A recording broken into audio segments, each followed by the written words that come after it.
Assalamu alaikum everyone, and a very warm welcome to the 26th session of LUMS Live.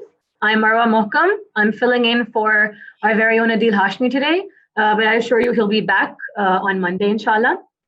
For those of you that are tuning into our webcast for the first time, we've had a number of fantastic discussions over the last few weeks. You can still tune into them on our YouTube and Facebook pages. And I'm incredibly excited for a very important discussion today, actually. I think we're discussing what is perhaps the most relevant issue of our time in the context of Pakistan, of course. And I'm excited to be joined by another panel of brilliant experts. I want to now introduce you to them. First off, we're joined by Mr. Ahmad Rafay, who is an environmental lawyer and activist. Welcome, Rafay Saab. Thank you for joining us. We also have with us Dr. Fozia Parveen, who is an adjunct faculty member and a postdoctoral fellow at the School of Science and Engineering at LUMS. Welcome, Fozia. Thank you so much for being here. And we also have Dr. Sanval Nasim, who's a member of faculty in the Department of Economics at the School of Humanities and Social Sciences at LUMS. Welcome, Sanval. So, I wanted to start off in the context of someone who's completely new to the idea that Pakistan has environmental issues. I think I speak for a lot of people when they're completely unaware of what the specifics of the challenges that face us are. So if I could start with you, Rafay, where exactly is Pakistan right now in terms of what challenges do we currently face? I'd be hard pressed to find a Pakistani who's not concerned about environmental challenges, or at least aware of, the egregious air pollution and the unbelievable water pollution that so many people have to face. We're at, in my view, our ecosystem's carrying capacity. We've benefited in the past of being this agrarian society and economy, and as that's rapidly transitioned to more commerce and industry and cities, we are seeing incredible amounts of pollution being generated. Specifically, I'd like to mention air pollution and water pollution, because the Air Quality Institute at the University of Chicago in early 2018 published a report which stated that in some cities in Pakistan, which include Lahore, the average life expectancy is down about 5 years just on account of air pollution. And that's immense. That's a public health disaster, because none of Pakistan's cities are clean and from air pollution. And the health impacts of air pollution are in front of everyone, apart from the respiratory disease, problems that you can face. It's now coming to the fore that air pollution actually doesn't spare. I think we seem to have lost Rafay Saab. All right, I'll come to you, Fozia, actually. So, Rafay is talking about the incredible air pollution that Pakistan faces. I think I speak for many Lahoris, actually, when I say we're very well aware of the Lahore smog problem. But as Rafay Saab mentioned, this is an across-the-board Pakistan problem. So where is this air pollution? Where is it stemming from? What are the reasons behind this? Thank you. I think the general survey that was done in terms of the smog that was produced in Lahore showed that most of the air pollution was coming from vehicular emission as well as industrial pollution. So they were the two major contributors in terms of air pollution in Lahore.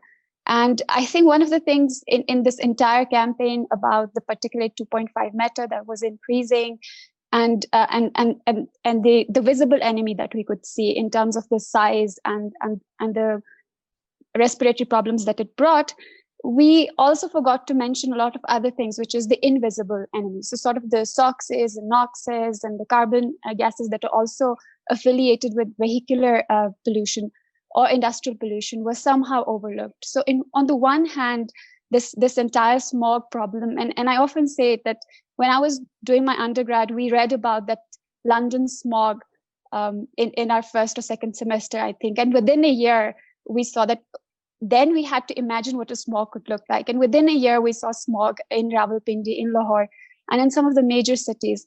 And that was, of course, because of the dirty, the cheap fossil fuel that we were using. It's not that the world has gone massively away from the fossil fuels, but at least the fuels that they're using, they're trying to clean them up a little bit and knock off the SOxes and NOxes and all the other notorious gases from it, or lead, etc. But we are not doing that. I think we've continued to use the dirtiest, the cheapest fossil fuels in our industries, in our vehicles, which has eventually led for us to see the kind of air pollution that we are seeing, but also see the kind of air pollution that we are not seeing. So this is actually a very broad matter of of pollution that the public needs to be aware about, and the public needs to live responsibly according to it as well. Sanval, a very good point raised by Fozia about how this is a visible enemy that we see. And because smog is a very visible one, it's something we often talk about, and we're checking air quality indexes. But where would you say the sort of knowledge levels are at the Pakistani public's sort of understanding of the problem of air pollution? Because you specialize in this area, how much do we know? How much are we not aware of? Thank you, Marwa. So, sort of building on what Fozia mentioned. So, a lot of the discourse on air pollution in Pakistan focuses on mitigation. The other side of the problem is what's called adaptation or avoidance. So as part of a randomized control study or experiment that me and my co-authors did recently in Lahore, we were trying to investigate how much do people really know about air pollution in the city. And not just people, we're talking about average Lahoris. If you look at anecdotal evidence, people in high-income areas in Lahore are now quite well aware of what air pollution is. Many of us, in more affluent areas, know what PM 2.5 is at least. Many of us have downloaded the Air Visual app and are able to kind of quickly go on the app and see what the average level of PM 2.5 in our areas are. But the average Lahori doesn't have access to this information. So when we did our baseline surveys, what we discovered is that people they're aware of the fact that there's pollution in the city, but they're not able to sort of process what that necessarily translates into, right? So people just don't know what PM 2.5 is. So initially, when we were doing our baseline surveys for a random subset of this sample, we provided our respondents a pamphlet which kind of described what PM 2.5 is. These are minuscule particles in the air. They're about 1/10 of the diameter of a strand of hair, so they're super small, and they get into your bloodstream when you inhale them, right? And this particle is perhaps the most egregious pollutant when it comes to smog or air pollution in the city itself. But so once we gave this information to people, then we were trying to observe once they process this, once they figure out what PM 2.5 is, are they engaging in any reasonable form of avoidance? Are they trying to protect themselves from air pollution in any meaningful way? While we were giving these pamphlets and this information, we also provided people with with N95 air particulate masks. And just keep in mind that this was before the COVID era. So not many people in the city were aware that these sort of masks are available in the retail market. So we provided people these masks.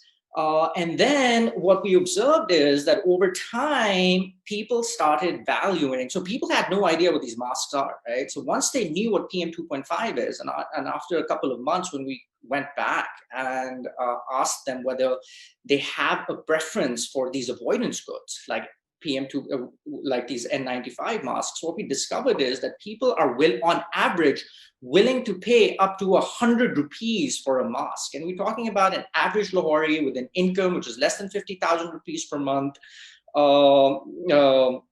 living in a congested part of town. So that by itself is when it comes to environmental policy, is a huge result, right?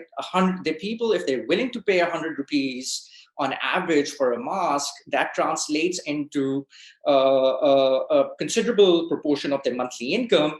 Plus, the retail price of that mask, this is pre-COVID, was 120 rupees. And if the average is at 100, in terms of public policy, we can think about how the government can actually use a small degree of subsidies to push a larger proportion of the distribution across that 120 rupee threshold, so that more people are able to actually procure these masks and protect themselves from PM 2.5. That's fascinating. So essentially, once they understood the sort of gravity of the situation, you're seeing and sensing a complete willingness to adapt. Rafay, so I want to take what Sanval said into a broader context. So we're looking at the sort of reaction that we had from the public in air pollution, something like masks. अगर आप इसको broader context में लेके जाएं और पाकिस्तान की दूसरी pollution problems देखें, water pollution is a huge one.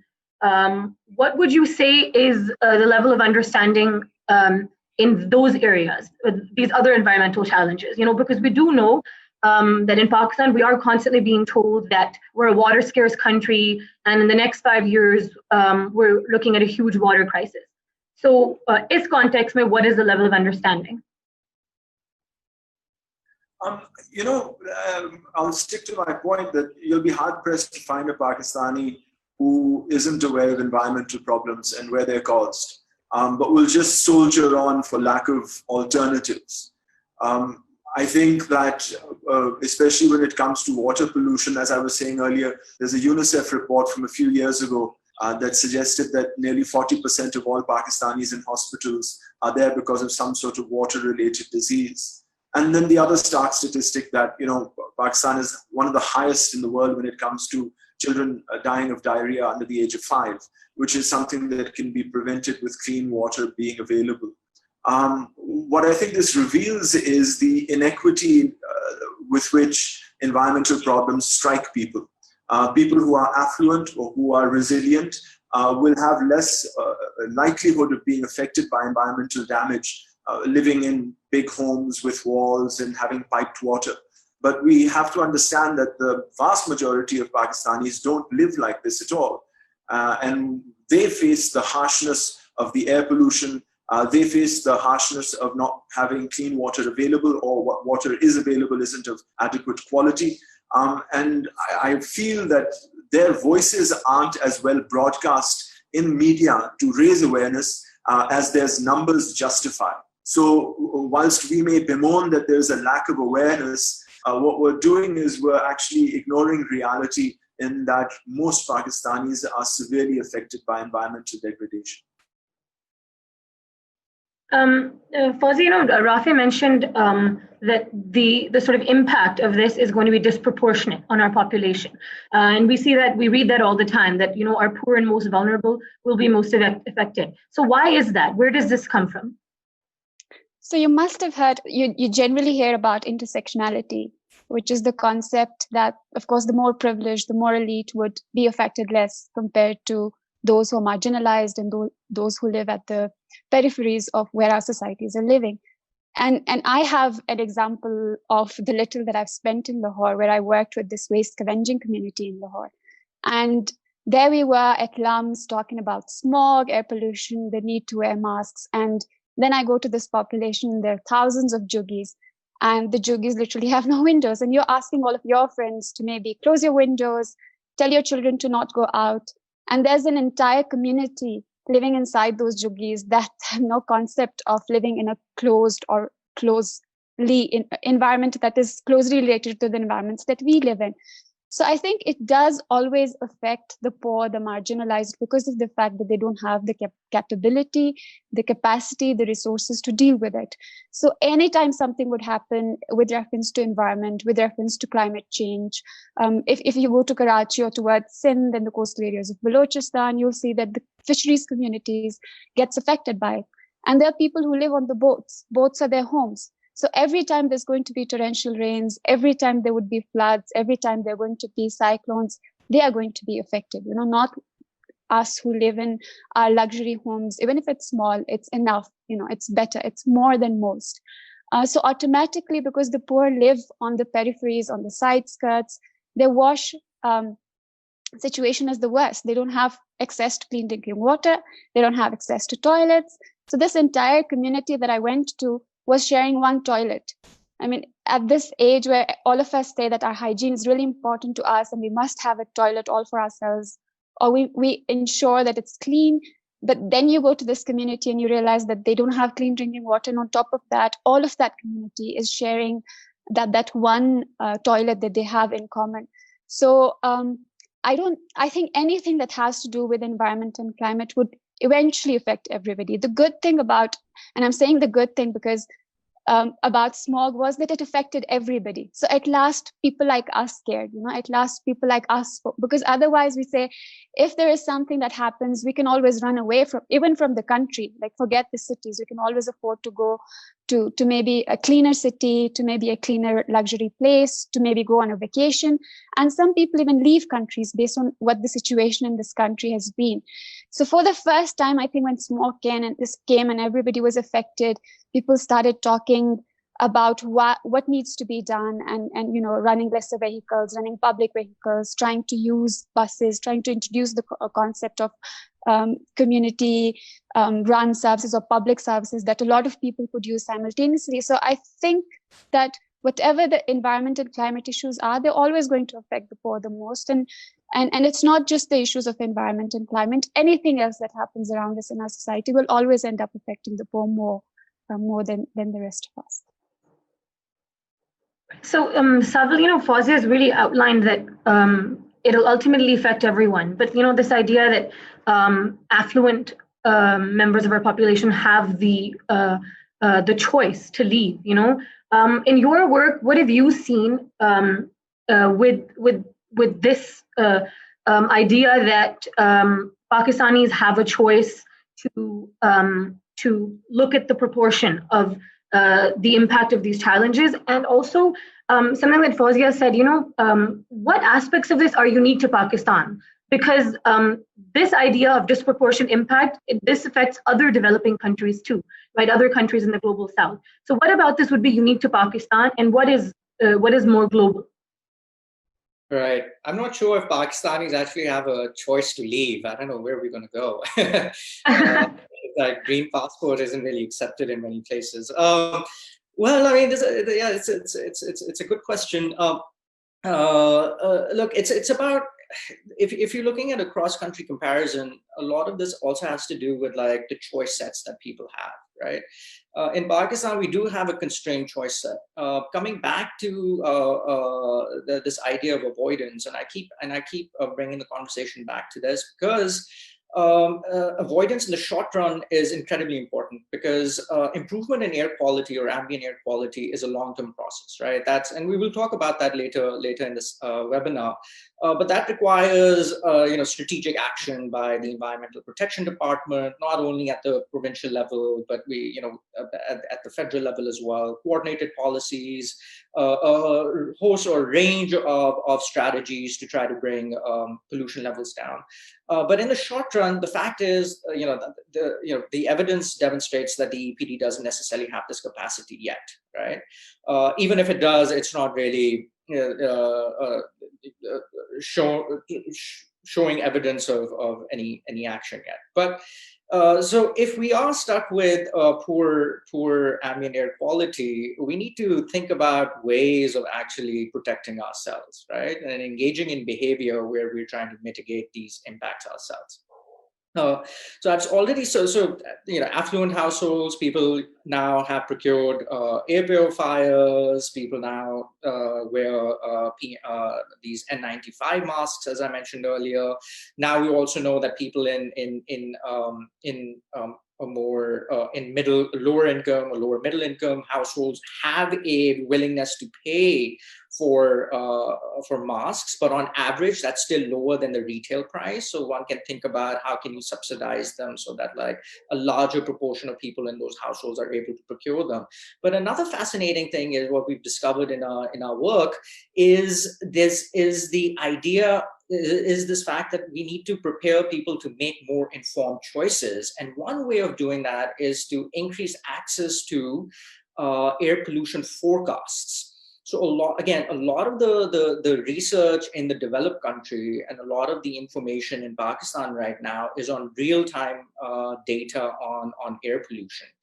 So what we've discovered is that if people want to make more informed decisions of reallocating their time, for example, right, doing that based on just real-time information is really difficult. If you think about a laborer who's working in a factory, the person needs to have some sort of an air visual app to look at like what the air pollution levels in her or his area are. A lot of people really don't have access to that app. But even if, let's suppose, hypothetically, they do find out that air pollution levels have suddenly like skyrocketed in the city, it's very hard for them to make a decision, an immediate decision to sort of either leave work, pick the kids up from school, go home, and sort of turn on the air purifier.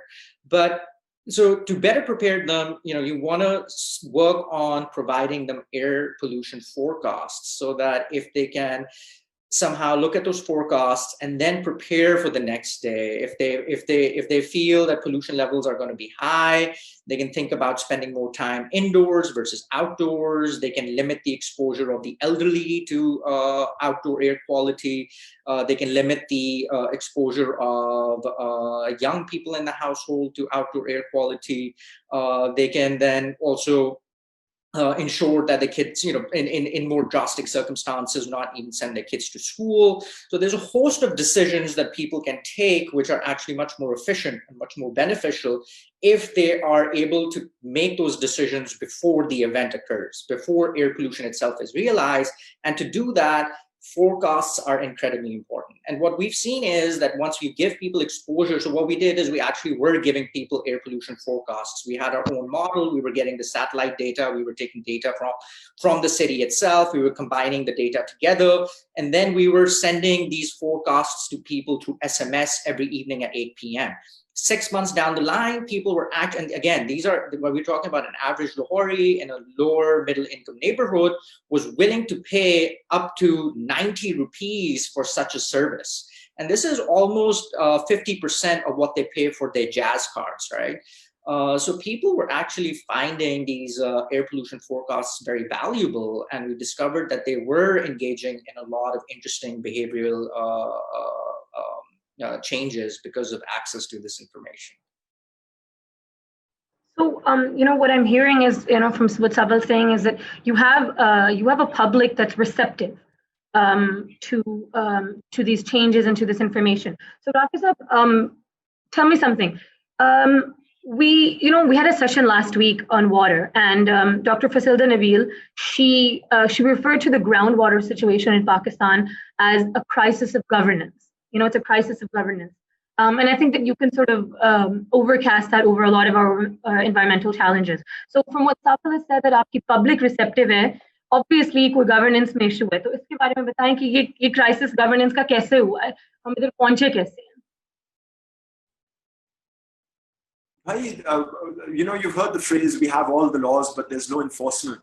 That's another phrase for lack of governance. We have bad air pollution, but we don't have the capacity to measure air pollution, to take legal action against polluters. We have water pollution, but we don't have the money for the equipment that will measure or take samples of the water. The fact that there's lack of allocation of money in these areas is a sign of misgovernance. For example, I think all of us here will agree that not providing clean drinking water to Pakistanis is a social crime. But many of us will also stand and applaud the construction of an overpass as a symbol of development. In a country as poor as Pakistan, diverting money to something like an overpass when the car-owning population is so small is a social injustice, when you could take that money and provide clean drinking water. So somehow the message of awareness isn't translating into action at the policy-making level. And so that's your classic misgovernance. Groundwater, as Fazilda probably told you, has no proper, well-thought-out governance or ownership framework. It's a free-for-all. If it's your land, it's your water. And in a country where these resources are finite and impacted by climate change and running scarce, having a legal framework to protect this dating back to the Roman Empire is misgovernance. It's a lack of governance completely. Fozia, I want you to add to what Rafay Sahib is saying, and we have a live question actually as well. I think it ties in really well. Amir Bashir Malik, he's asking, why is our environmental ministry and our department silent about this? Are they silent about these issues? So do you want to add to this? Yeah, as Rafay said, it's of course a governance issue. And as he also mentioned that there's nothing wrong with the policies that we have. I remember at the time when I started my undergrad, the entire conversation was based about having a policy. And so we always ended up concluding that we must have a policy on environment. And at the time, we were just studying the Environmental Protection Act, Ordinance, Council, tribunals, and that's it. And most of the laws that we used to study were conventions, which were international and came under the UNFCCC, like Ramsar or Convention on Biological Diversity. We did not have policies of our own at that point. But as we gradually moved forward, we ended up having some policies. In 2018, we had the water policy, which is, I think, a groundbreaking step for environmental policy. Similarly, the Groundwater Act that has recently come in Punjab is again something promising. The cost that was raised for irrigation water, a little bit, not to the cost that we were expecting, but the cost is raised slightly for the farmer to pay, which meant that the ministry is ready to take some form of radical decision for the farmer to pay more. But what I wonder about sometimes is, are we making these policies because we care for this sector, or are we making it out of the international obligations that we have because we have rectified certain international laws, or because we're signatory to whatever UNFCCC or under the UNFCCC, the COP meetings that we had? So is it because we've agreed to all of that? Because that then requires for us to have these policies, and we might end up having these policies for the sake of having them and not really implementing them on the ground. But to be fair, I mean, I wouldn't always, of course, part of me wants to blame the governance structure, but I wouldn't entirely blame the governance structure either. Because in Gilgit-Baltistan, the Environmental Protection Agency that we have is very small. The staff is really small. Sometimes you end up having the assistant director to go and penalize people, which is not really his job. But because the staff is so small, there's such fewer in numbers that they have to take care of a lot of things that perhaps another staff could have taken care of, because they have then administrative issues within them. So not to entirely bash the governance system, but I think there are multiple flaws at every level. And in the past 1 year that I've lived in Lahore, I've had the privilege to interact with some people, such as the irrigation minister, Mohsin sir, who's not one of those people who would come to your conferences and just do the opening speech and leave. When he comes, he sits there and he wants to listen to you. Whereas if you go, and another event that perhaps I and Rafay were a part of, a lot of people just came. They were part of the opening ceremony and the opening speech, and past that, all of us experts were there to tell them what's actually happening in terms of the transboundary issues. Nobody cared. They didn't stay there. They just came, had their news coverage, and then they left. So why are we doing all this research if it's not going to translate into policy, or if they're not at least going to sit and listen to us out of respect as we listen to them out of respect? So I think there are a lot of multiple issues of governance which comes from everyone in the community, from the decision maker, from the policymaker, down to an individual in this country. I think everyone is equally responsible for all the environmental mismanagement that we have caused. So it wouldn't be fair to just raise fingers on one individual, but the entire stratum, the entire infrastructure, the entire population. Oh, it's a little gloomy to hear that we're looking at stakeholders at every level that are failing. Sanval, do you want to add to what Rafay said and Fozia have said? And I want to actually double fold the question with you. So they've pointed out misgovernance, failures at all levels, gaps between decision makers and experts that are actually giving them the information. So I want you to comment on the experience you have had with the work you've done, and also because you're an environmental economist, and I think a lot of people don't really know how that ties in. Can you also tell us a little bit about how the environment and the economy are linked, actually? Sure. Yeah. So just So let me first add to what Rafay and Fozia said. My experience with working on the environment in Punjab, at least, or Lahore, is it started in 2016, and that's when my engagement with the Environmental Protection Department started too. I guess Rafay has been dealing with them for years now. But so the thing that I see is that the institution is there, but there's a serious capacity constraint, right? If you think about the entire Environmental Protection Department in Punjab, they only have 700 employees for the entire province, right? And now, and the kind of regulate, so to be fair, there is a regulation. So the department is using what we call environmental standards to regulate emissions in the province. Except if you have standards, then you need a whole infrastructure, another set of an institution to kind of enforce and monitor your standards, right?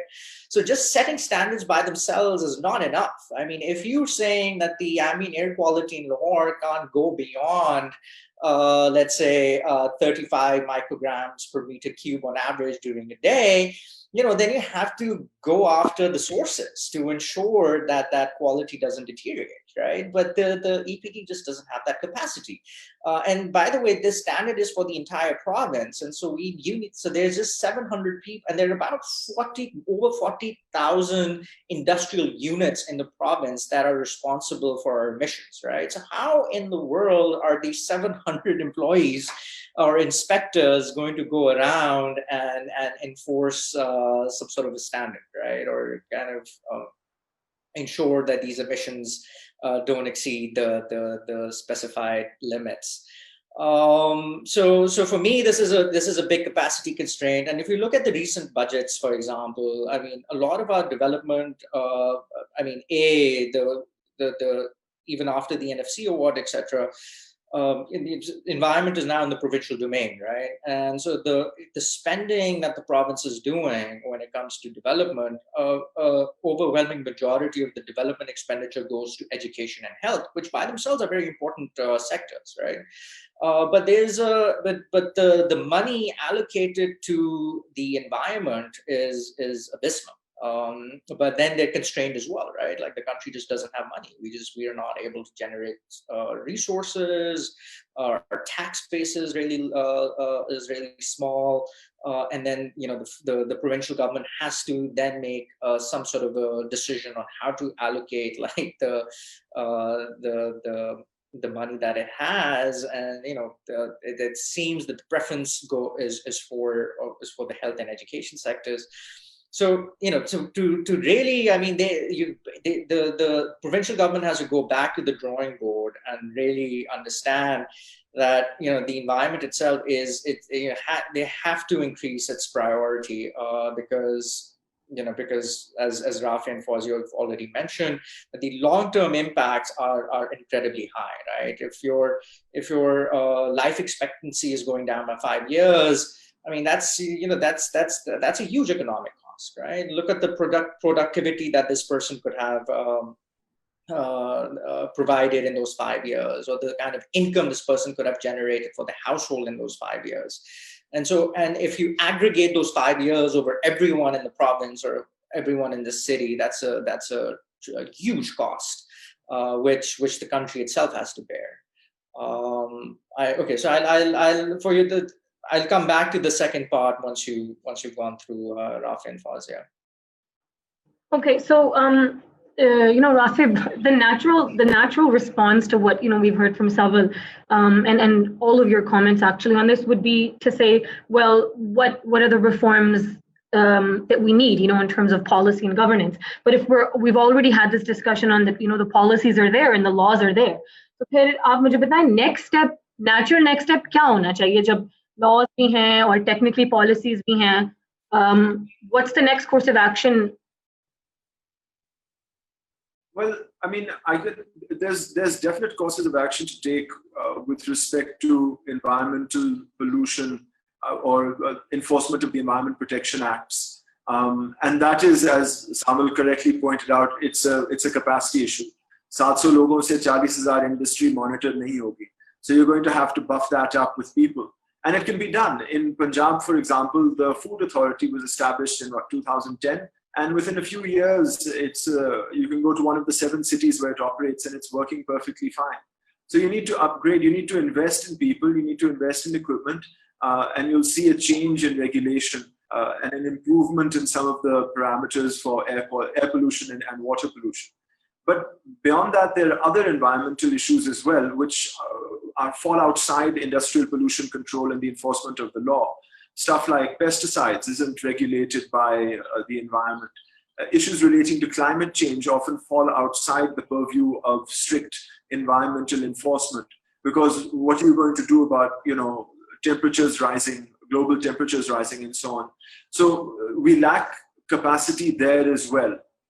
That said, I also know, I've been doing this, I recognize when some of my colleagues referred to when they started doing environmental work that I'm a dinosaur, literally. But I remember when I started working on environmental issues, this was about 5 or 10 years after the legislation was passed. There were very few professionals in Pakistan who were qualified, either internationally or locally, with anything related to environmental studies, environmental management, or issues related to water or climate change. But because the HEC system now offers these degrees, we find that there are a lot more international qualified people and a lot more locally qualified climate scientists and environmental scientists who can fill this capacity that's needed. So it's not something that is impossible. It really is something that can be done. And seeing how institutions in Pakistan have been formed rather quickly when there is political attention attuned to them, I feel also that if enough political attention is focused here, we can have working environmental organizations that actively protect public health. So, Fozia, what about the, if we're talking about investing, when we already have organizations, what are the organizations that we already have? Because I know we already have, we have an environmental ministry, we have a council for climate change. What is currently being done to mitigate and to adapt to this? Yeah, that's a very good question. I think one of the major problems in terms of environmental issues that we have is that there are too many institutions taking care of multiple things and sometimes the same thing at multiple places. So what happens is that I was reading a paper by Dr. Mahmood, who's actually at the center, who had mentioned that there are 18 organizations that are looking after matters relating to water. So what then happens is that when it comes to accountability, when it comes to performance, it's easy for me as a part of one institution to blame it onto another. And then the governance structure that we have in terms of the local, provincial, and then national government is that there are certain authorities that lie with certain setup.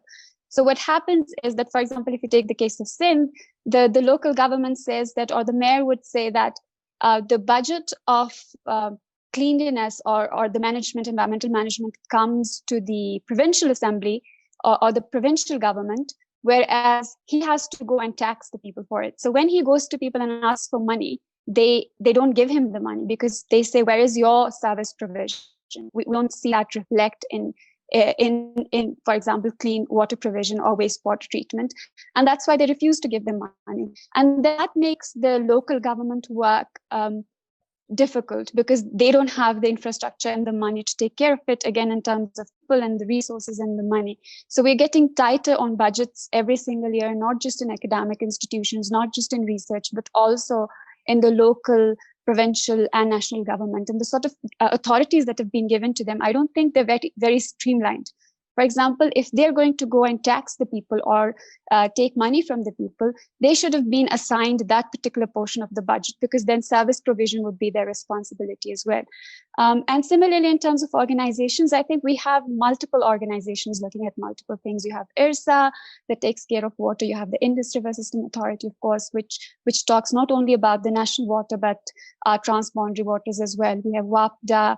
We have the provincial irrigation departments. We have the planning and development departments. We have the environment departments in some parts, the agricultural departments. So there are too many infrastructure is actually taking care of these things. And it's not actually just that. Then when you look at it, for example, there would also be the power administration. So someone is looking at the renewable infrastructure, someone's looking at wastewater treatment. So you also have WASAs in some places. I think it makes decision very difficult for them, because then there's not one governance structure or a single hierarchy that you can follow. There are multiple organizations looking at the same problem at the same time, and then you end up not getting very good service, and it just starts a blame game amongst organizations and amongst institutions. That is quite unfortunate. So, are we looking at a sort of lack of cross collaboration? Like, are we saying institutions are now working in silo almost? I think so, because if you ask the irrigation minister from one province that do they sit with the irrigation ministers from the other province, I don't think they do, because they're very busy people. Even for us, when we interact with them, to get them to come on, let's say, one of our talks or one of our meetings, or even one of those conferences that we're talking about, to get them on board is such a difficult task, because they're never really sure, and they always have to be on call. So every time you ask them to commit for a certain meeting, they would say, I confirm my availability for XYZ time. If I'm summoned up by the local government or by the parliament or by somebody, I'm not going to be there. So I think they're not generally, they're available, they're there to serve the public, but I don't think they're really available to really come on board. So if these 18 organizations or 18 institutions could come on the same desk and talk to each other about who's doing what and how to do it well, I think it would make a lot of difference for the environmental sector. So, Sanval, how much have you seen of this in your work? In your experiences? Before I answer that, you'd asked me about environmental economics, and Yes. So for the audience, I just want to give a quick crash course on what is it really that we do, because I think there's a lot of misconceptions about the field itself. We're basically economists, and all we're doing is using economic tools and economic concepts to kind of address environmental issues. So in a broad sense, for us, things that really matter are how much do people actually value things like environmental goods and services. Because environmental goods and services are not necessarily found in traditional markets, right? So for a lot of private goods, for example, if you want to procure them, you just go to a market, you can go to your superstore or whatever, and just pick the product, and then the market itself, the supply, this whole mechanism of supply and demand determines what the price of that commodity is. But environmental goods and services they don't have markets. And the fact that they don't have, and markets are a way to kind of regulate how much of a good or a service is being provided, right? So this absence of markets itself kind of leads to this overutilization of environmental goods and services. So the idea is that if so you can, through these sort of structured, stylized models, you can demonstrate that, left to their own, in environmental goods and services, these are sort of common pool goods, and they're going to be overutilized. And then the idea is that if they are, then this leads to an inefficient outcome for society, right?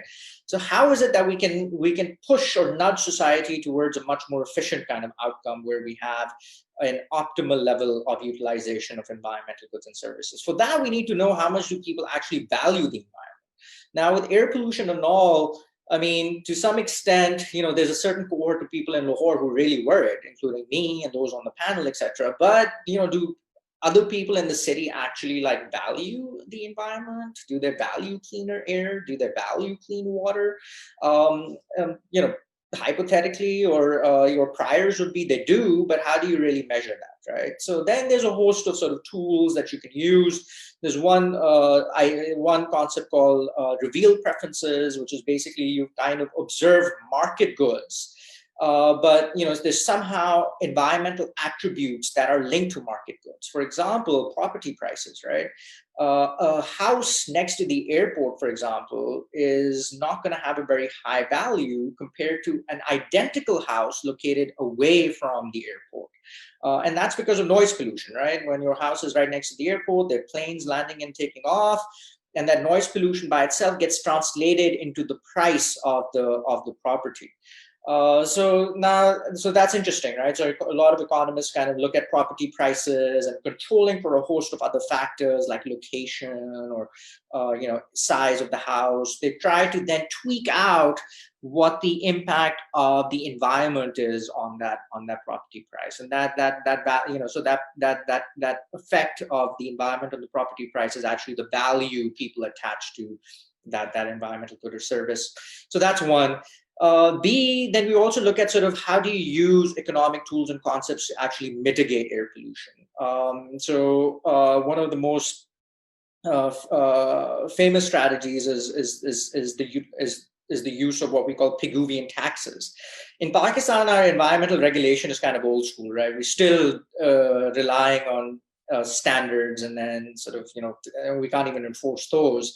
Pollution regulation in a lot of OECD countries has actually evolved into a mixture of like Pigouvian taxes and market-based systems.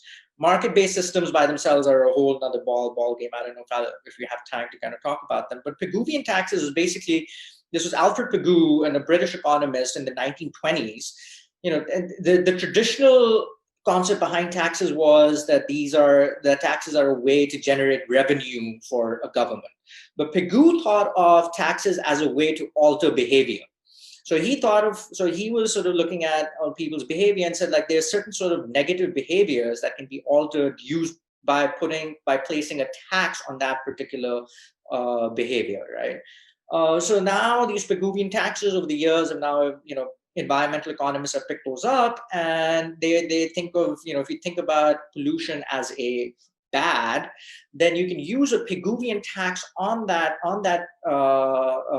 behavior to then push people to kind of engage in better utilization of resources, or to push them to a behavior where you're kind of minimizing the effect of the bad. So per unit taxes on carbon, for example, taxes on sulfur dioxide, per unit taxes. This is like not a fixed tax. This is a tax for every unit of pollution that you produce. When you do that, that then forces firms or the polluting source to then internalize that tax, because now it's an additional cost that they have to bear.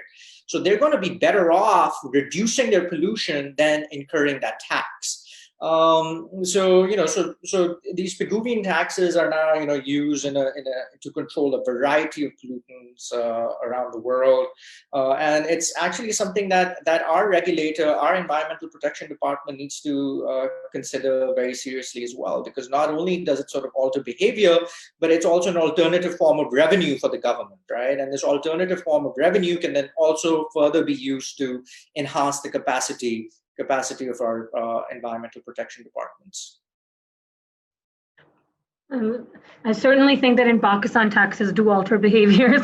But Rafay, so from what Sanval said, the idea of implementing something like this, it relates to what I was going to ask you next, in terms of where does Pakistan stand in its sort of capacity to adopt clean technologies and to adopt these sort of new or innovative ways of implementing eco-friendly systems and policies at a more public level. And Sanval's example of such a tax could definitely fall under that realm. So where are we on that?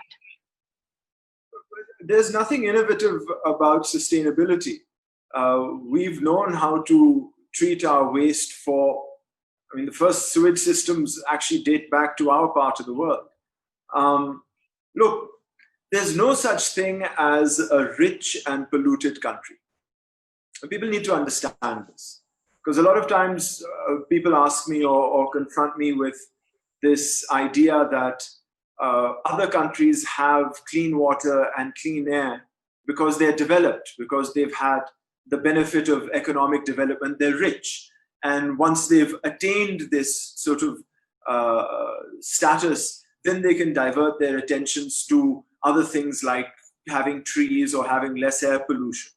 But I can't tell you how historically inaccurate this understanding is. There is no such thing as a rich and polluted country. You'll find, try me. Go back to, Fozia had mentioned the London Smog. London was famous for its air pollution, famous. It used to be painted in Turner artwork. It was written about by Charles Dickens.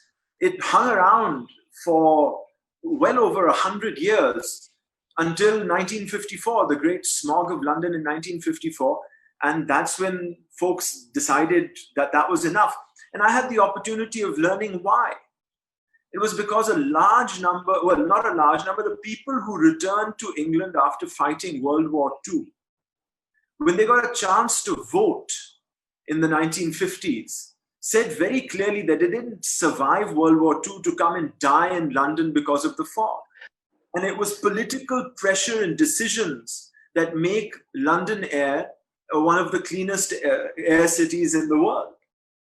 And slightly unrelated to directly environment, but an example of things changing is Amsterdam in cars. It's one of the most cycle-friendly cities in the world. But it wasn't always like that.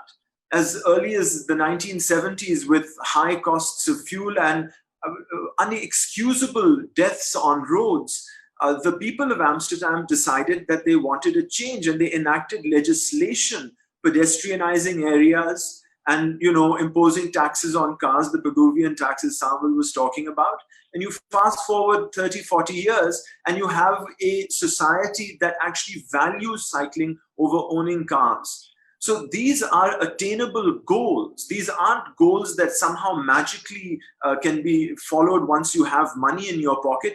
These are goals that have to be fought for, because our dirty environment isn't because that's the state of nature. Our dirty environment is because they are a handful, and they are a handful of industries that make an immense amount of money polluting our air and polluting our water. That has to stop. That's criminal. And this is something that our governance and our people need to understand, that this is not something you wait for, it's something you fight for. So, Fozia, if I were to contextualize what Rafay said in terms of responding to this at a level of effort, are we looking at individual efforts and state level efforts and collective efforts and policy level efforts? What kind of efforts do we need to be making to achieve this fight that we're talking about? Yeah, that's a good question. And there are perhaps multiple ways to answer it depending on where you are and how you live. The part of the world that I'm from, we have a very community-driven, a very community-oriented system, which means that every time you have a huge influx of local tourists coming in and trashing your streets, the individuals and actually very young kids, which is the Girl Guides and Scouts, come together and clean the streets. Similarly, when we have one of our water channels not working, you have the entire community coming together. If it's broken down because of excessive water or rainfall, you have the entire community coming together and working on repairing the channel. And similarly, for any other infrastructure that has to do with environment, we don't have a lot of official or government infrastructures. For the longest amount of time, we did not have that.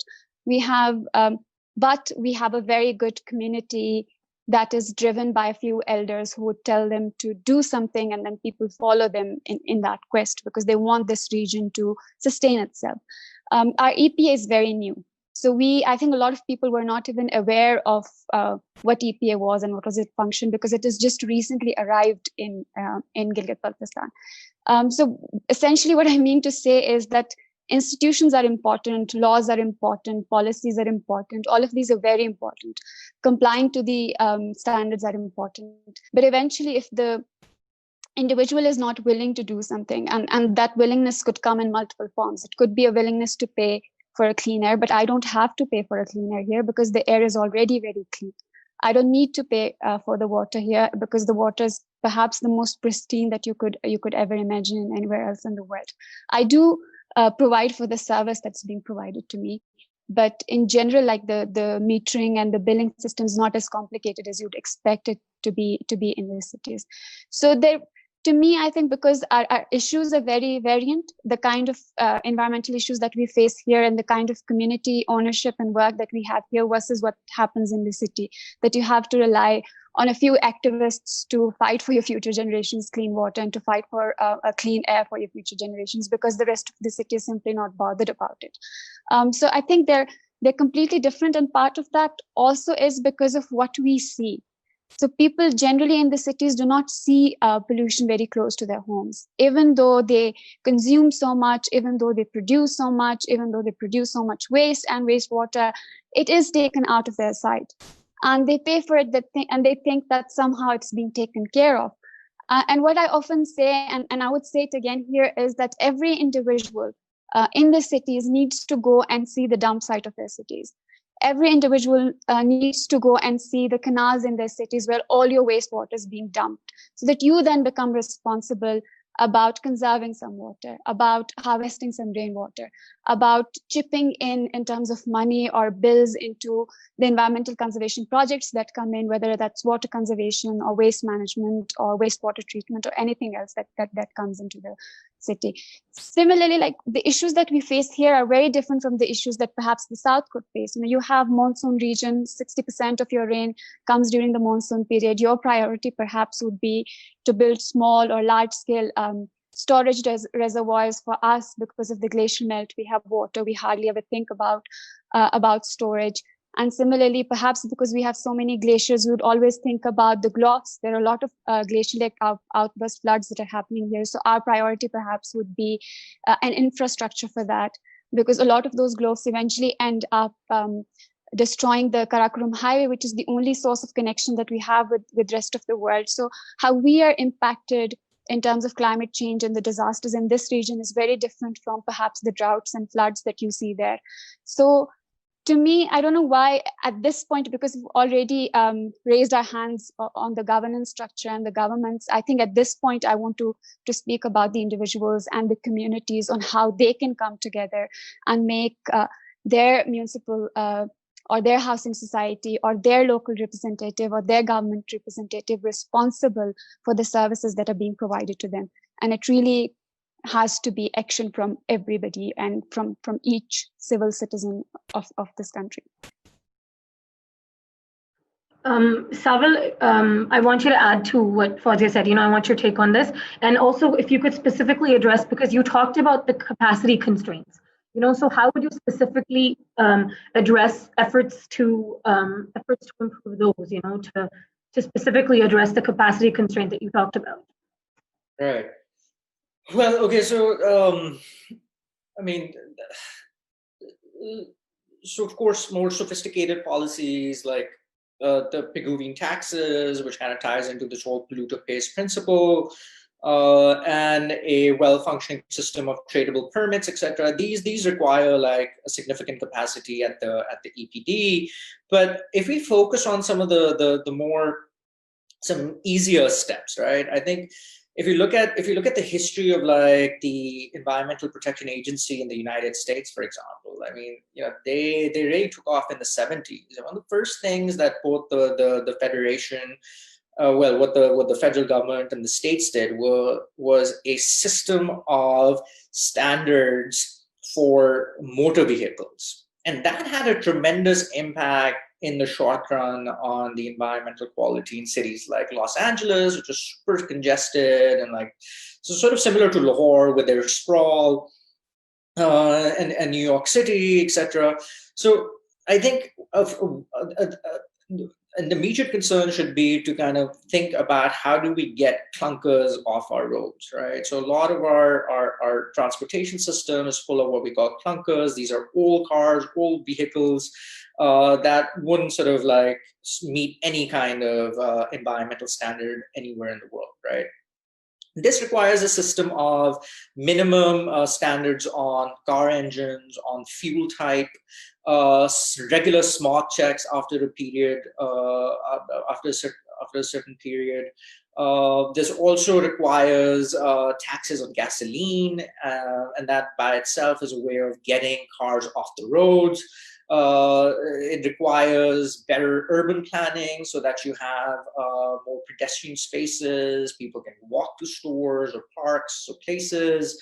You get more cyclists on the road. You constrain the spaces for cars, etc. So there's a host of things that one can do, right? Unfortunately, the way our cities, or especially the way Lahore is developing, I mean, if I look at the example of the DHA where I live, the DHA has become signal free, right? So now, what that does is encourages more cars on the road. So instead of really kind of, again, as I said before, going back to the drawing board and thinking through these problems and where we've gone wrong, we're sort of repeating our past mistakes here. So, I think, if for a short-term solution, I think the EPD should really focus on getting clunkers off the roads, getting cars off roads, and even if you want cars on the roads, you have to have some minimum standards on what's coming out of the tailpipe. Especially in this pandemic, because you mentioned DHA in terms of being signal free. Another thing that you're seeing in DHA these days with the pandemic is a lot of cyclists now being forced to bike around. Of course, it comes from a place of leisure. So we're out of time. I could pick your brains for another hour easily, but because I've picked your brains on courses of action and the efforts that we could make. I want to end on a slightly positive note, because I'm getting disheartened myself thinking about all the things that we're doing wrong. So I want to ask you all, I want you all to address this. What's something that if we're not doing right now, we could be doing in the very short term, things that you think that Pakistan could be doing right very immediately, sort of low-hanging fruit. What is low-hanging fruit for us to address this semi-positively in the very sort of near foreseeable future? Rafay, I want you to start with this. Well, I want to say that one of the problems with sort of boiling environmental issues down into what can be personal responses or quick fixes is inaccurate, because as much as you turn the tap off when you brush your teeth, that's nothing compared to what we're facing in terms of water scarcity.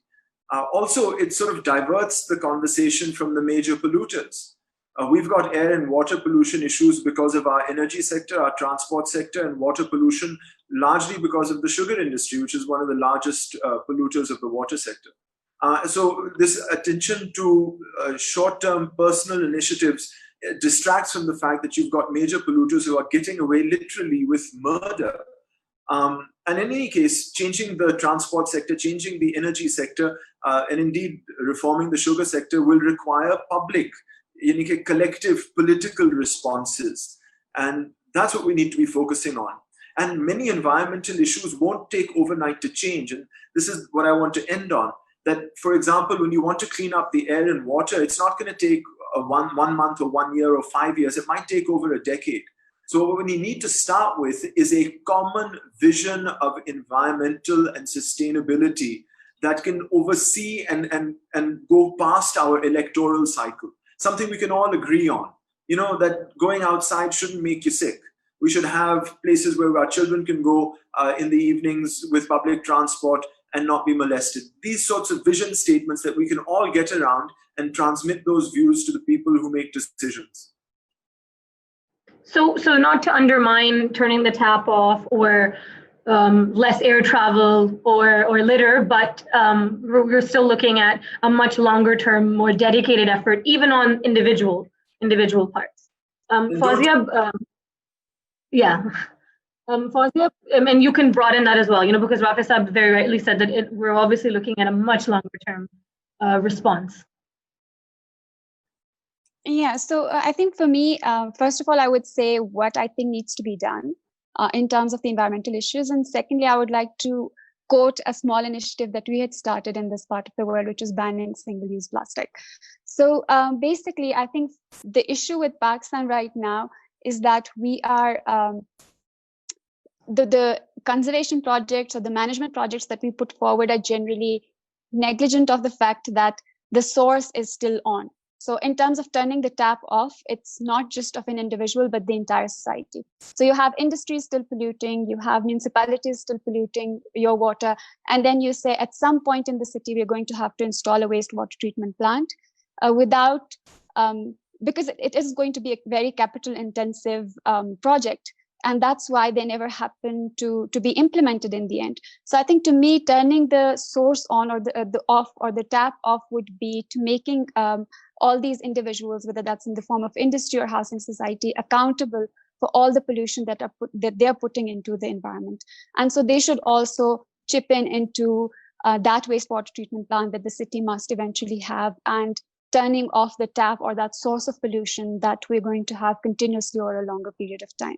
And just to put a note to what you said about ending on a positive note, I was one of the few people in that single-use plastic ban in Hunza who actively volunteered for it. And we, for the longest amount of time, we thought that it was possible, and we volunteered, we campaigned, we gave a lot of awareness and education.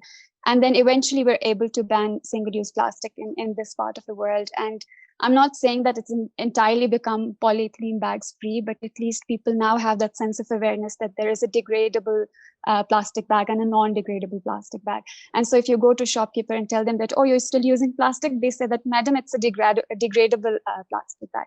So at least there's been a little education and awareness on that. However, I think the one issue that is rising with COVID now is the fact that all these gloves and all these masks also are either made of plastic or have a percentage of plastic in them, which makes that the entire campaign has now become null and void, because we're now talking about excessively throwing these personal protective gears into the environment, which is becoming another big environmental hazard that people need to be aware of. So that campaign that had taken off in one form, I wanted to translate into another, for people to understand that you can't recklessly use these personal protective gears, and leave it for the people that need it, and don't use it excessively if you must. Sanval? Yeah. So I agree with Rafay and Fozia that this is, there are no quick fixes to this. This is it's a structural problem. You require sustained pressure on your elected officials, on your local environmental agency, to really kind of come up with sort of sustained solutions. But a glimmer of hope, I guess, ironically, is through COVID, right? I mean, once we had that initial lockdown, at least in Lahore, you started seeing these remarkable skies, right? I don't think I've seen such pretty skies since I was in primary or secondary school. And this was, it led to this really intense form of nostalgia for I don't know if they were the good old days, but it seemed like those were the good old days. So if people sort of recognize this, that there was this past that was cleaner, that was healthier, and we've lost that in the past sort of 10, 15 years. And if we're seeing glimpses of that now, that might really sort of spur people to prioritize environmental action, and sort of push their elected representatives to really take this seriously.